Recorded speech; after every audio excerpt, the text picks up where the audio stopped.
حضرت حفصہ उनका आलम ये था कि सारी रात नवाफिल में गुजार देती और रोजाना उनका मामूल ये था कि नवाफिल में हर रोज आधे कुरान मजीद की तिलावत करती। फिर फरमाया बसा औकात ऐसा नमाज में गुम होती, ऐसा नमाज में गुम होती रात की नमाज में कि सुबह हो जाती, चिराग बुझ जाता।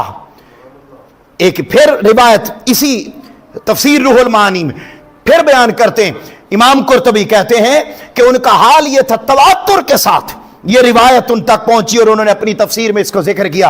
कहते हाल ये था कि फिर जब बंदा उस नूर वाले मुखड़े के दीदार में और उसकी याद में और उसकी मोहब्बत में गुम होता है तो फिर ये मिट्टी का जिस्म भी नूर वाला जिस्म बनता है। और कहा कि वो जब इबादत करती, नवाफिल अदा करती, पूरी रात आधा कुरान मजीद तिलावत करती, चिराग बुझ जाता और कमरे में उनके जाती वजूद से उस इबादत के बायस नूर पैदा हो जाता।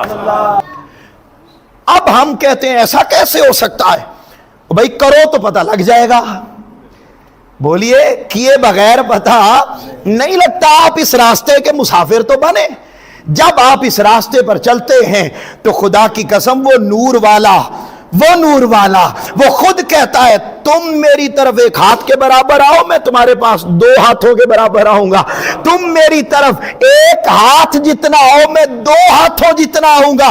तुम चल कर आओगे, मैं रब खुद नूर वाला तुम्हारी तरफ दौड़ कर आऊंगा।